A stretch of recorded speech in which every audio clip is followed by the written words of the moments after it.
Pozdravljeni! Danes živimo v času in na območju sveta, kjer lahko verjamete v katerokoli religijo. Pa naj bo to muslimanska, katoliška, judovska ali pa ste pač ateisti in s tem nimate nobenega religijskega prepričanja. Toda nekaj 100 let nazaj, natančneje leta 1289, je bila ustanovljena zelo posebna skupnost znotraj Rimokatoliške cerkve, ki je skrbela za zatiranje krivoverstva.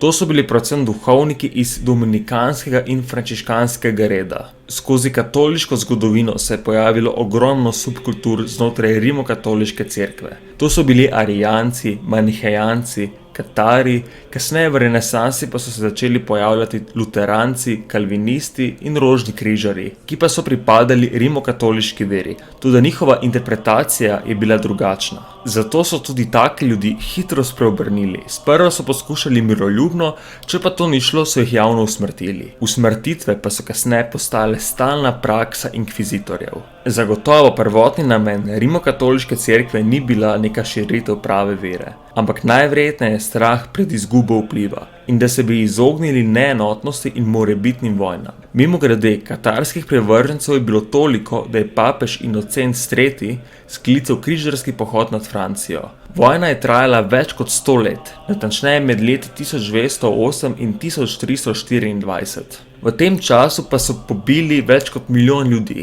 Sam razvoj v južni Franciji pa se je zaradi tega ustavil za skoraj 200 let. Kasneje se inkvizicija razširi tudi po Nemčiji in po skandinavskih deželah, ampak tam so temu rekli lov na čarovnice. V Angliji pa recimo inkvizicije sploh ni bilo. Kasneje, ko je Krištof Kolumb odkril Ameriko, inkvizicija tudi tja priskoči pokristjaniti indijance, da slučajno ne bo kdo častil izmišljene bogove in širil krivoverstvo. Kasneje v 15. stoletju, ko je Rimokatoliška cerkev obračunala za večino krivoverci, so na vrsto prišli muslimani in judje, natančneje v Španiji. Kralj Ferdinand II in kraljica Izabela sta ustanovila svoj red inkvizitorjev, ki je bil ločen od Rima. Kraljica je bila fanatično verna, kralj pa naj bi si od Judov sposodil ogromno denarja. Poleg tega pa se je tudi bal, da bi muslimani postali premočni. Zato so tudi ustanovila španske inkvizitorje.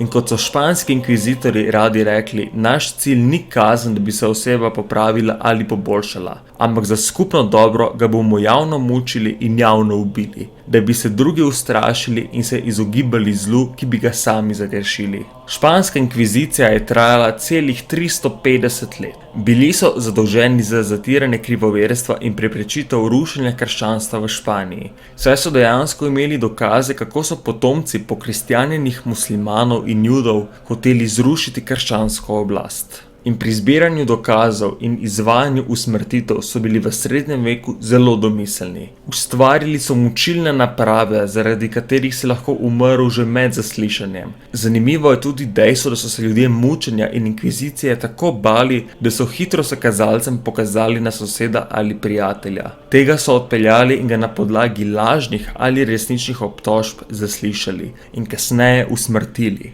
Prav zaradi tega je bila tudi španska inkvizicija tako uspešna. Mit pravi, da naj bi muslimane iskali tako, da so zaklano svinjo razstavili na trgu in kdor ni vzel mesa, so ga smatrali za muslimana in zažgali na grmadi. Med špansko inkvizicijo je umrlo več kot 300.000 ljudi. Ogromno ljudi pa se je tudi spreobrnilo v krščansko vero ali pa pač pobegnilo iz Španije, ker drugače bi umrli. Pa mimogrede, španska inkvizicija je trajala vse do leta 1834. Njen navidezen namen je bil boj proti krivoverstvu v Španiji, vendar je v praksi povzročil utrditev oblasti v monarhiji in novo združeno špansko kraljestvo. Toda njene brutalne metode so vodile v obsežne smrti in ogromno trpljenja, ki so ga morali prestati ljudje.